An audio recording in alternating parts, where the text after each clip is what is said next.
엄마, 우리 집 옆으로 오세요. 얼마나 든든한데요. 반찬은 그냥 문 앞에 두고 가세요. 아들네 집 비밀번호가 바뀌어 못 들어갑니다. 엄마, 며느리가 스트레스 받는다잖아요. 좀 내버려 두세요. 마트에서 아들이 어머니를 모른 척 피합니다. 며느리가 어머니 마주치는 거 얼마나 스트레스 받아 하는 줄 아세요? 이번 달 생활비 조금 더 증액해 주시면 안 될까요? 어머니 고집 피우지 마시고 재산을 미리 주세요. 그놈의 집구석이 뭐라고 아들 앞길을 막아요? 어머니는 아파트를 금매로 내놓았습니다. 그리고 정확히 1년 후 아들 내외가 찾아와서 무릎을 꿇었습니다. 대체 그 사이에 무슨 일이 있었던 걸까요? 올해로 제 나이 58입니다. 남들은 이제 은퇴하고 노후를 즐기며 편안하게 살 나이라고들 하지만 저는 작년에 제 인생을 통째로 바꿀 아주 큰 결심을 하나 했습니다. 30년 넘게 정부치고 살던 내 집. 거실 벽지마다 우리 아이들 키운 흔적이 묻어있고 손때 안 묻은 곳 없는 그 소중한 집을 미련 없이 정리했거든요. 이유는 딱 하나였습니다. 이제는 하나뿐인 내 아들 녀석 가까이에서 살고 싶어서요.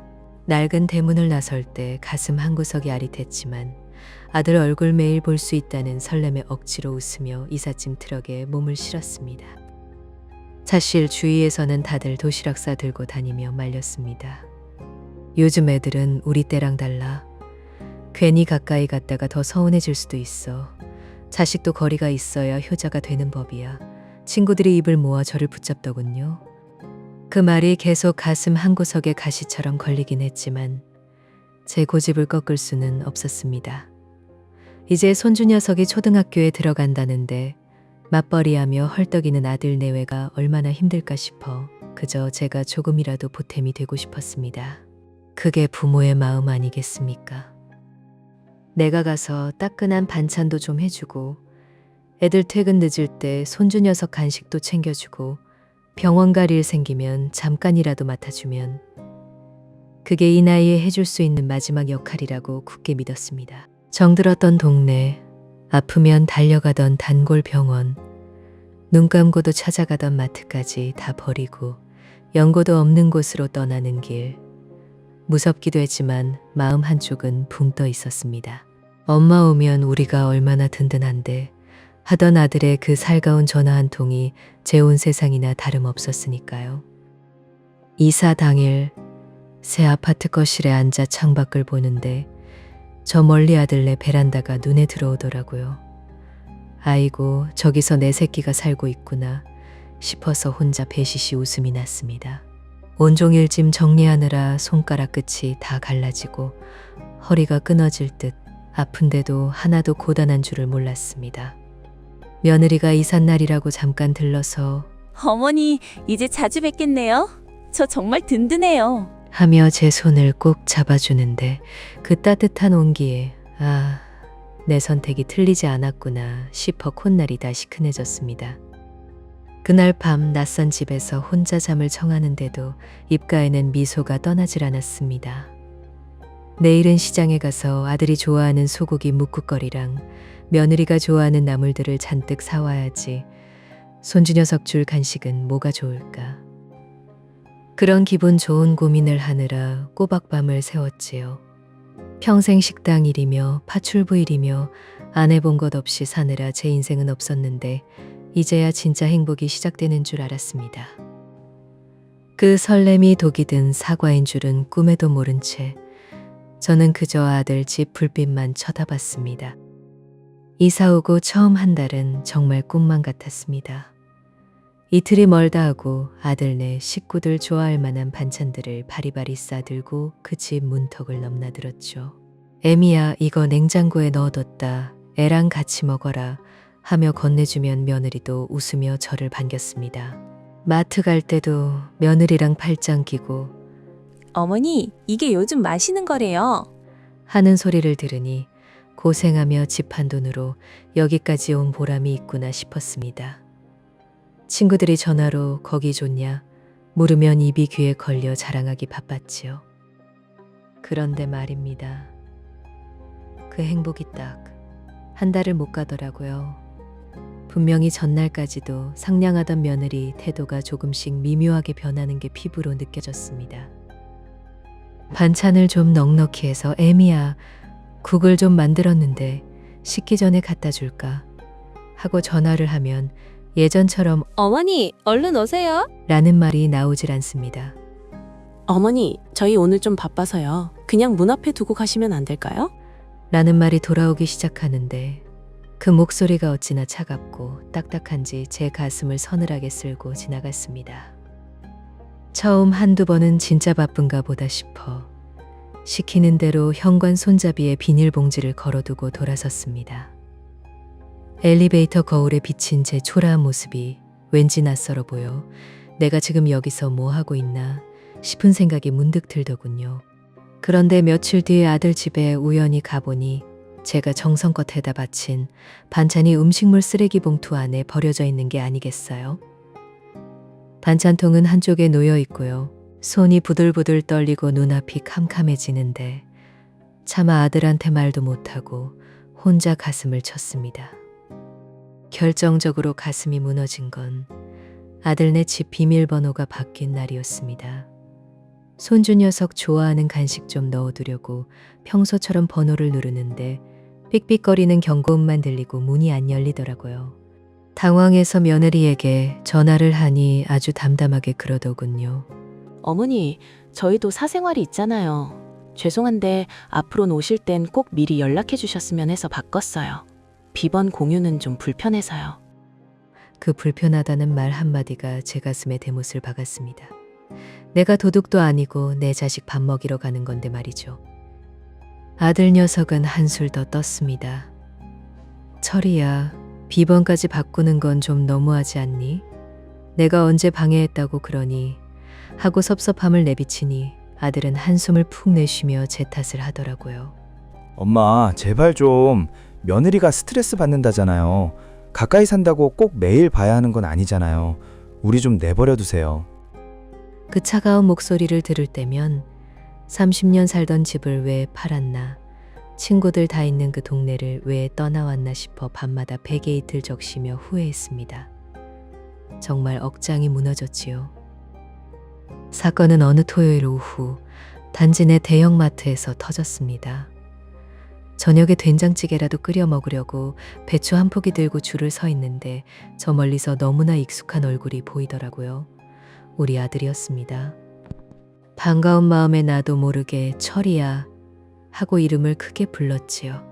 그런데 아들 녀석의 반응이 제 상상을 초월했습니다. 반가워하기는커녕 마치 보지 말아야 할 괴물이라도 본 사람처럼 얼굴이 하얗게 질리더니 주변을 두리번거리는 거예요. 마치 누가 볼까봐 겁내는 사람처럼요.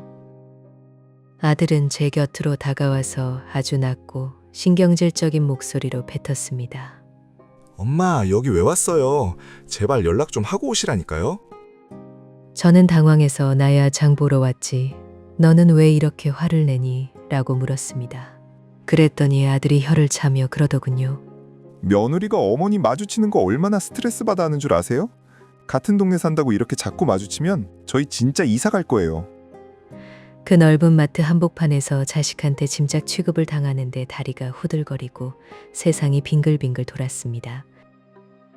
집으로 돌아와 불도 켜지 않은 것을 소파에 앉아 멍하니 창밖을 봤습니다.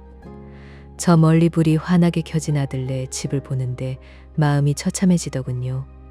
그러다 습관적으로 며느리의 카톡 프로필에 들어가 봤습니다. 아들은 바쁘다더니 거기엔 기막힌 사진들이 실시간으로 올라와 있었습니다.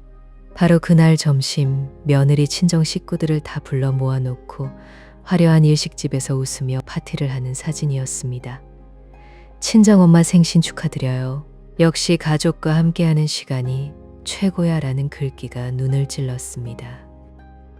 시어머니는 마트에서 마주치는 것도 스트레스라더니 친정 식구들하고는 온 동네 맛집을 다 찾아다녔던 거였어요. 억울함? 아니요, 그건 억울함을 넘어선 인간적인 배신감이었습니다. 내가 그동안 쏟아부은 정성이 쓰레기통에 처박힌 기분이었죠. 내가 저런 놈을 아들이라고 믿고 여기까지 왔나. 싶어 자꾸만 실성한 사람처럼 웃음이 났습니다. 내 마지막 남은 노후를 다 바쳐서 온 결과가 고작 이런 무시와 천대라니 인생이 참 허망하고 헛살았다는 생각에 가슴이 미어터졌습니다. 다음 날 며느리에게서 전화가 왔습니다. 어제 마트 일로 사과라도 하려나 싶어 얼른 받았는데 돌아온 말은 더 기가 막혔습니다. 어머니, 어제 철희 씨한테 들었어요. 마트에서 그렇게 갑자기 나타나시면 저희 정말 곤란해요. 그리고 이번 달 생활비 보태주신다는 거 조금 더 증액해 주시면 안 될까요? 저희 이번에 차를 좀 바꾸려고 하거든요. 사과는커녕 돈 이야기뿐이었습니다. 차를 바꾼다고? 너희 차 바꾼 지 얼마 안 됐잖니? 나도 이제 내 노후 지켜야 하는데 라고 조심스럽게 말했지요. 그러자 며느리의 말투가 순식간에 싹 바뀌더군요. 어머니, 어차피 나중에 다 철희 씨 줄 돈이잖아요. 미리 주시는 게 세금도 아끼고 좋죠.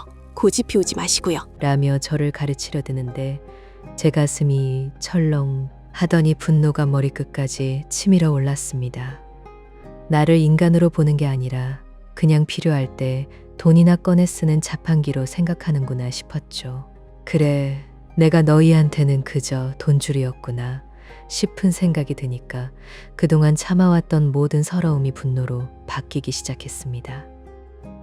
아들의 명예 변경 요구가 있은 후 집안 공기는 그야말로 얼음장처럼 차가워졌습니다. 아들은 그날 이후로 제 얼굴도 안 보고 문을 쾅쾅 닫고 다니며 무언의 시위를 하더군요. 며칠 뒤에는 며느리가 작정하고 다시 찾아왔습니다. 거실에 앉아 투 안 마시고는 제 눈을 똑바로 쳐다보며 말하더군요. 어머니, 철희 씨 사업이 지금 골든타임이에요. 명의만 빌려주시면 저희가 이자랑 원금 꼬박꼬박 낼게요. 설마 아들 망하는 거 보고 싶으신 건 아니죠? 그 협박조의 말투에 손이 다 떨렸습니다. 명의를 빌려달라니 이 집은 내 목숨줄이나 다름없다.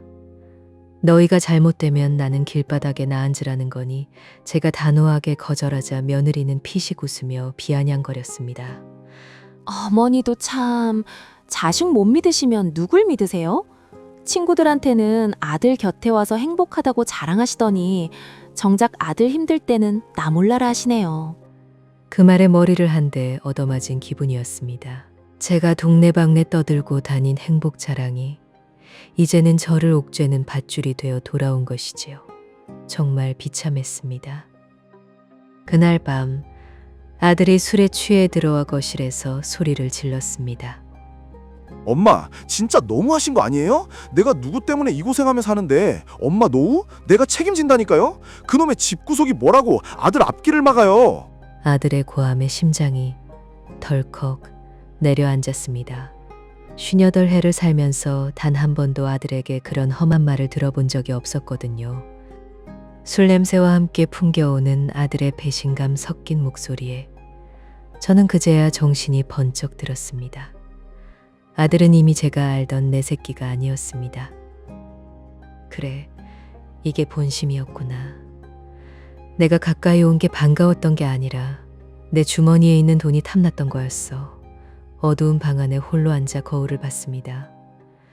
자식 곁에 오겠다고 들떠있던 멍청한 늙은이 하나가 울고 있더군요. 눈물도 안 났습니다. 대신 머릿속에 아주 차갑게 식으면서 명확해졌습니다. 이대로 있다가는 내 몸도 마음도 그리고 평생 모은 전 재산도 저 괴물들한테 다 뜯기겠구나 싶었죠. 저는 그날 새벽 아무도 모르게 가방 하나를 챙겨 집을 나서기로 결심했습니다. 일단은 근처 찜질방으로 몸을 숨겼습니다. 거기서 며칠을 지내며 부동산 여러 군데에 전화를 돌렸습니다. 아파트 급매로 내놓습니다. 일주일 안에 잔금 치를 수 있는 분이면 가격은 최대한 맞춰드릴게요. 부동산 사장님들이 놀라서 묻더군요. 아니, 이사 오신 지 얼마 안 되셨는데 왜 벌써 파세요?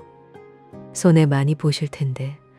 저는 그냥 급한 사정이 생겨서요 하고 짧게 답했습니다. 복비를 2배로 얹어주겠다고 하니 신기하게도 사흘 만에 집을 보러 오겠다는 사람이 나타났습니다. 집 한돈이 통장에 찍히던 날 저는 아들 내외에게 단 한마디도 알리지 않고 이삿짐 센터를 불렀습니다. 아들이 출근하고 며느리가 외출한 틈을 타서 이삿짐을 싹 챙겨 나왔지요. 이삿짐 트럭에 실리는 제 낡은 가구들을 보는데 가슴이 뻥 뚫리는 것처럼 시원하더라고요. 마지막으로 신발장 위에 집 열쇠와 함께 짧은 편지 한 통을 남겼습니다. 철이야, 내 말대로 내가 내 앞길 막는 짐이 되기 싫어 떠난다. 이 집 이제 내 집 아니니 새 주인 오기 전에 너희 물건 챙겨서 가거라. 저는 연고도 없는 경기도 끝자락의 어느 조용한 시골 마을로 향했습니다. 예전에 같이 식당 일하며 언니 동생 하던 분이 은퇴하고 내려가 사는 곳이었죠. 잘 왔다. 자식놈들 다 소용없어. 내 몸 하나 건사하고 내 돈 지키는 게 최고다. 언니의 환대에 참아왔던 눈물이 비 오듯 쏟아졌습니다. 저는 그곳에서 작은 농가 주택을 전세로 얻고 마당에 상추며 고추를 심기 시작했습니다. 핸드폰 번호도 바꾸고 아예 세상과 인연을 끊은 듯이 살았지요. 처음 몇 달은 가슴 한구석이 텅 빈 것처럼 허전했습니다. 아들이 나를 찾지는 않을까? 손주 녀석이 할머니 보고 싶다고 울지는 않을까? 걱정이 돼서 밤마다 핸드폰을 쥐었다 놓았다 했습니다. 하지만 언니가 제 손을 꼭 잡으며 그러더군요. 너 지금 독해지지 않으면 나중에 더 비참하게 버려져. 자식도 지들이 배고파봐야 부모 귀한 줄 아는 법이야. 마음 약해지지 마. 그 말에 힘을 얻어 저는 다시 일어섰습니다. 그래, 나도 내 인생 한번 살아보자고 결심했죠. 저는 가만히 앉아 세월을 보낼 성격이 못 됐습니다. 언니네 밭에서 나오는 신선한 나물들로 반찬을 만들어 동네 시장에 내다 팔기 시작했죠. 아이고, 이 집 김치가 기가 막히네. 나물은 어쩜 이렇게 고소해? 입소문이 나더니 주문이 밀려들더라고요. 새벽 4시에 일어나 머리를 질끈 묶고 장화를 신은 제 모습이 아파트에서 아들 눈치 보며 화장하던 모습보다 100배는 더 당당해 보였습니다. 제 손으로 번 10,000원짜리 한 장이 세상에서 가장 소중하고 값지게 느껴졌습니다. 1년이 지났습니다. 제 반찬 가게는 이제 번듯한 간판까지 달고 단골 손님이 줄을 잇습니다. 할머니네 손맛 하면 이 금방공단 식당들까지 다 알 정도로 유명해졌지요. 통장에 쌓이는 돈은 이제 아들 진명의 변경 따위는 고민할 필요도 없을 만큼 불어났습니다. 저는 그 돈으로 저를 위해 예쁜 옷도 사고 가끔 언니랑 근사한 호텔 가서 온천욕도 하고 옵니다. 이게 진짜 사람 사는 거지 싶더군요. 그러던 어느 날 바뀐 제 번호를 어떻게 알아냈는지 아들에게서 연락이 왔습니다. 전화를 받을까 말까 수천 번 망설이다 결국 버튼을 눌렀습니다. 수화기 너머로 들리는 건 짐승처럼 울부짖는 아들의 통곡이었습니다. 엄마 맞죠? 제발 저희 좀 살려주세요. 제가 죽을 죄를 지었어요, 엄마. 아들은 울며 그동안 있었던 일을 털어놨습니다. 무리하게 대출받아 시작한 사업은 사기를 당해 공중분해됐고 아들 가족은 지금 차가운 지하 단칸방에서 하루하루를 눈물로 보내고 있다는 것이었습니다. 살려달라고? 마트에서 나를 보고 모른 척 피하던 내가, 내 진명에 내놓으라고 고함치던 내가 이제 와서 살려달라고 하는 거니? 제 목소리는 제가 들어도 놀랄 만큼 얼음장처럼 차가웠습니다. 아들은 엄마, 저 진짜 죽고 싶어요. 한 번만 기회를 주세요. 엄마! 라며 매달렸습니다. 가슴이 미어지는 것 같았지만 저는 단호했습니다. 기회는 내가 스스로 만드는 거다. 나한테 연락하지 마라 하고 전화를 끊어버렸습니다. 하지만 그날 밤 저는 꼬박 밤을 새우며 울었습니다. 결국 며칠 뒤 아들과 며느리가 어떻게 알았는지 제가 있는 시골 가게까지 찾아왔습니다. 몰라보게 수척해진 얼굴, 때가 낀 손톱, 구멍난 양말을 신은 아들을 보니 가슴이 무너져 내렸습니다. 아들은 제 발 앞에 넙죽 엎드려 바닥을 긁으며 울었습니다. 엄마, 저 진짜 사람답게 살고 싶어요. 그동안 잘못했어요. 엄마가 시키는 건 뭐든지 다 할게요. 살려주세요. 그 뒤로 초췌해진 며느리도 기어들어오는 목소리로 어머니, 죄송해요. 하며 제 눈치를 살피더군요. 저는 그들을 가게 안으로 들였습니다. 하지만 예전처럼 따뜻한 밥상을 내어주며 오냐오냐 하지 않았습니다. 대신 차가운 바닥에 앉히고 낡은 앞치마 2개를 발치에 던져줬습니다. 살고 싶다고 했니? 그럼 오늘부터 여기서 일해. 주방 바닥 닦고 손님들이 남긴 음식물 쓰레기 비우고 불판 기름때 싹 다 벗겨내. 조금이라도 힘들다고 투덜대면 그 즉시 내쫓을 거다. 알겠니? 제 서슬퍼런 명령의 아들 내외는 눈물을 훔치며 연신 고개를 끄덕였습니다. 지옥 같은 삶에서 얻은 마지막 동아줄이었겠죠. 그날부터 제 반찬 가게에는 낯선 풍경이 펼쳐졌습니다. 번듯한 대기업 다니며 넥타이만 매던 아들이 고무장화를 신고 주방 바닥을 기어다니며 타일 사이사이에 묵은 때를 솔로 문질러 닦았습니다. 평생 손에 물 한 방울 안 묻히고 살 것 같던 며느리는 산더미처럼 쌓인 설거지통 앞에서 쉴 새 없이 그릇을 닦았지요. 어머니, 이거 다 닦았는데 한번 봐주세요. 며느리가 조심스럽게 내미는 그릇을 저는 쓱 훑어보고는 그대로 싱크대에 다시 던졌습니다. 고춧가루 붙어 있잖아. 눈은 장식이야? 다시 해. 제 호통의 며느리는 어깨를 들썩이며 다시 수세미를 잡았습니다. 점심시간이 되면 공단 직원들이 수십 명씩 몰려왔습니다. 아들은 땀을 뻘뻘 흘리며 밥상을 나르고 손님들이 남기고 간 잔반을 치웠습니다.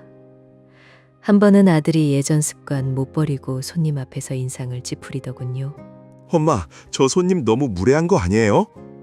그 말에 저는 아들의 등짝을 강한 스매싱 손바닥으로 후려쳤습니다.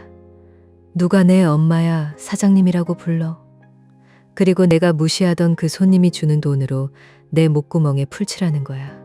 억울하면 나가. 아들은 입술을 파르르 떨며 죄송합니다, 사장님. 하고 고개를 숙였습니다. 어느 날 오후였습니다. 가게 문을 거칠게 열고 들어오는 사람이 있었으니 바로 며느리의 친정엄마, 제 사돈이었습니다. 딸이 시골 구석에서 식모살이 한다는 소문을 듣고 눈이 뒤집혀 달려온 모양이더군요. 아니 사돈, 제정신이에요? 우리 애를 어떻게 키웠는데 이런 데서 불판을 닦게 해요? 사돈은 제 며느리의 빨갛게 부어오른 손을 붙잡고 통곡을 했습니다. 예전에 저였다면 미안해서 어쩔 줄 몰랐겠지만 이제는 달랐습니다. 저는 들고 있던 칼을 도마에 닭소리 나게 꽂고 사돈을 똑바로 쳐다봤습니다. 사돈 오셨어요? 우리 애를 어떻게 키웠냐고요? 남의 귀한 아들 기죽이고 시어미를 마트에서 도둑 취급하게 가르치셨습니까? 자기들 고기 구워 먹을 때 시어머니는 현관문에 반찬 비닐 걸어두고 도망치게 만드셨냐고요? 제 서슬퍼런 일침의 사돈은 말문이 막힌 듯 입만 벙긋거렸습니다. 귀하게 키운 딸이 남의 인생 망쳐놨으면 이제라도 사람 구실하게 가르치는 게 부모 도리 아닙니까? 데려가고 싶으면 당장 데려가세요. 대신 저 애들이 친사고 사돈이 다 갚아주실 거죠? 그 말에 사돈은 며느리 손을 슬그머니 놓더군요. 사돈은 한참을 씩씩거리다 결국 돈 이야기가 나오자 꽁무니를 뺐습니다. 아니, 그게 애들이 알아서 하겠지. 하며 도망치듯 나가는 친정엄마의 뒷모습을 보며 며느리는 주저앉아 엉엉 울었습니다. 엄마, 어떻게 엄마까지 이래? 나 갈 데 없단 말이야. 그 처절한 울음소리를 들으며 저는 마음이 아팠지만 끝까지 냉정함을 유지했습니다. 봤니? 네가 믿었던 친정도 네가 쓸모없어지면 저렇게 등을 돌리는 거야. 네가 기댈 곳은 네 정직한 노동뿐이다. 일어나서 마늘이 낚아. 아들은 배달 일을 시작했습니다. 오토바이도 탈 줄 몰라 낡은 자전거에 배달통을 싣고 언덕길을 오르내렸죠. 비가 오나 눈이 오나 아들은 단 한 번도 불평하지 않았습니다. 한 번은 아들이 배달을 하다가 넥타이를 맨 번 듯한 직장인들을 마주쳤나 봅니다.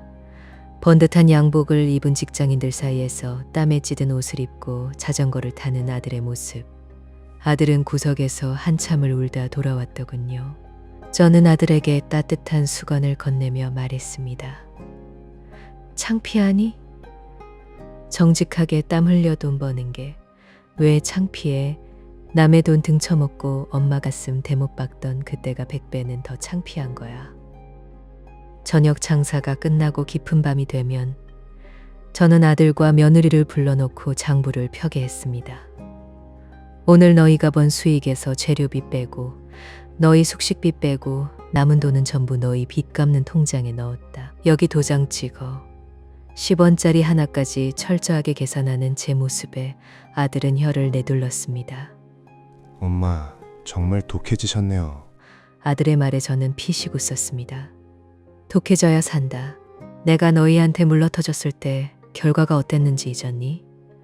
나는 이제 너희의 엄마가 아니라 스승이 되기로 했다. 2달쯤 지났을까요? 며느리가 제 방으로 조용히 들어왔습니다. 손에는 따뜻한 물이 담긴 양은 대야가 들려 있었죠. 어머니, 제가 어머니 발 좀 씻겨드리고 싶어서요. 며느리의 눈에는 예전의 그 오만함은 온데간데였고 깊은 참회의 눈물만 고여 있었습니다. 저는 조용히 침대에 걸터 앉아 거칠어진 제 발을 내어주었습니다. 며느리는 제 발에 박힌 굳은 살을 어루만지며 소리 없이 흐느꼈습니다. 어머니, 제가 정말 죽을 죄를 지었어요. 어머니가 우리 곁에 오신 게 얼마나 큰 축복이었는지 이제야 알겠어요. 며느리의 눈물이 제 발등을 적시는데 저도 모르게 목이 메어왔습니다. 그래, 이제라도 알았으니 됐다. 너희가 나를 무시했을 때 나는 이 발로 그 동네를 도망치듯 떠나왔어. 내 자식 집 비번도 몰라 문 밖에서 서성일 때 내 가슴이 얼마나 시렸는지 너는 모를 거다. 제 고백의 며느리는 제 무릎에 얼굴을 묻고 통곡했습니다. 죄송합니다, 어머니. 정말 죄송합니다. 다시는 어머니 외롭게 안 할게요. 그날 밤 저희 고부 사이에 두꺼운 얼음벽이 비로소 녹아내리는 것을 느꼈습니다. 아들도 점점 변해갔습니다. 주말이면 제가 시키지도 않았는데 가게 간판을 닦고 낡은 의자를 수리했습니다. 시장 상인들은 이제 아들을 보고 어이, 효자 총각, 오늘도 고생하네. 하며 과일 하나라도 더 얹어주곤 했죠. 아들은 그럴 때마다 쑥스러운 듯 웃으며 저의 어머니가 가르쳐주신 덕분이죠. 라고 답하더군요. 마트에서 저를 피하던 그 비겁한 녀석이 이제는 당당하게 우리 어머니를 외치는 진짜 남자가 되어가고 있었습니다. 가게 매출은 날로 승승장구했습니다. 할머니네 반찬은 정직하다는 소문이 나면서 인근 도시에서도 주문이 들어오기 시작했죠. 저는 아들에게 배달 대신 가게 운영 전반을 가르치기 시작했습니다. 돈을 버는 건 기술이지만 돈을 지키는 건 인격이다. 손님을 돈으로 보지 말고 내 가족으로 봐라. 제 가르침을 아들은 수첩에 빽빽하게 적으며 경청했습니다. 59 인생에 제가 배운 가장 귀한 지혜들을 아들에게 고스란히 물려주는 시간, 그게 제게는 그 어떤 유산보다 값진 선물이었습니다. 어느덧 1년의 시간이 흘렀습니다. 아들 내외는 이제 제법 번듯한 차림으로 제 앞에 섰습니다. 아들이 내민 것은 빚을 다 갚았다는 영수증과 그동안 모은 돈으로 마련한 작은 전셋집 계약서였습니다. 엄마, 이제 저희 독립할게요. 엄마의 많은 도움으로 일어설 수 있었어요. 그리고 이젠 엄마를 모시고 가고 싶어요. 이번엔 비번도 공유하고 엄마 방은 제일 크고 따뜻한 곳으로 꾸며놨어요. 아들의 제안에 저는 잠시 망설이다 웃으며 말했습니다. 아니다, 얘야. 나는 이제 여기가 좋다. 내 손때에 묻은 가게가 있고 내 말동무들이 있는 여기가 내 집이야.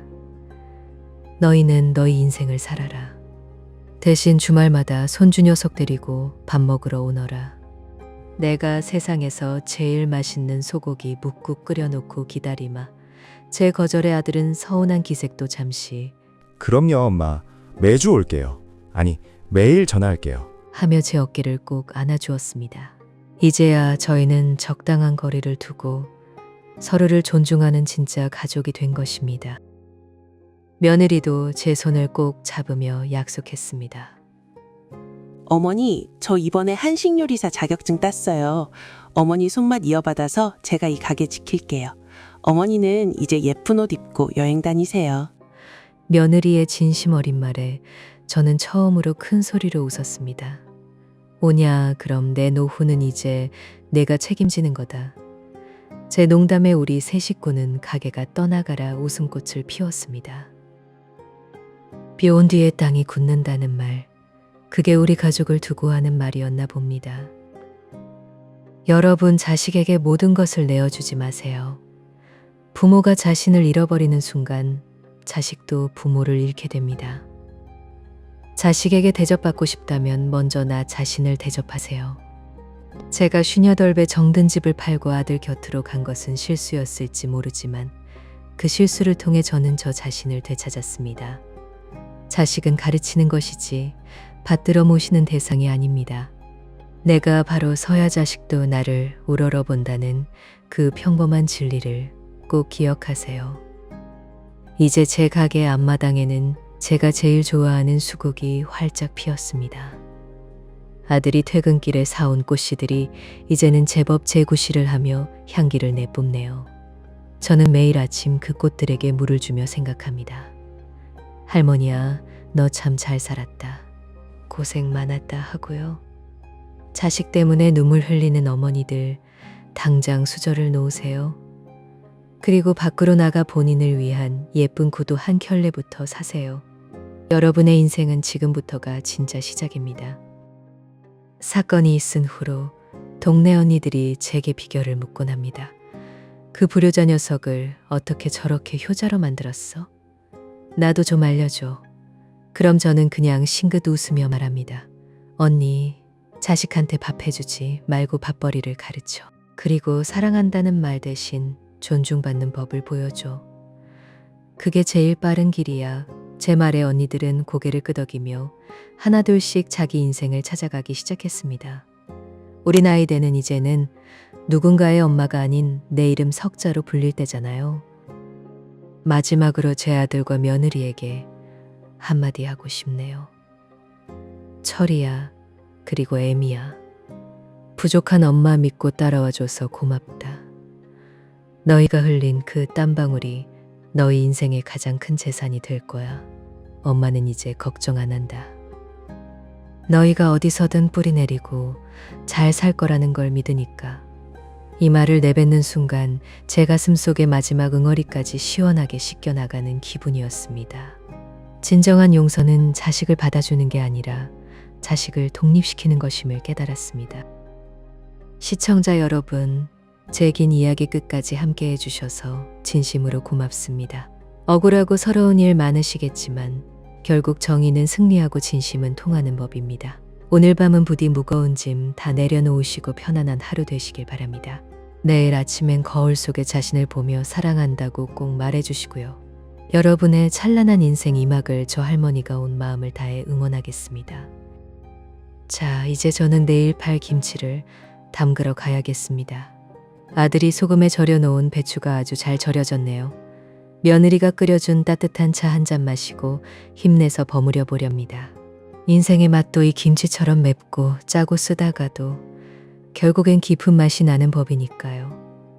제 이야기는 여기서 마칩니다. 이 이야기가 마음에 남으셨다면 구독과 좋아요로 함께 해주세요. 여러분의 작은 응원이 큰 힘이 됩니다. 모두 행복하세요. 건강하세요. 감사합니다.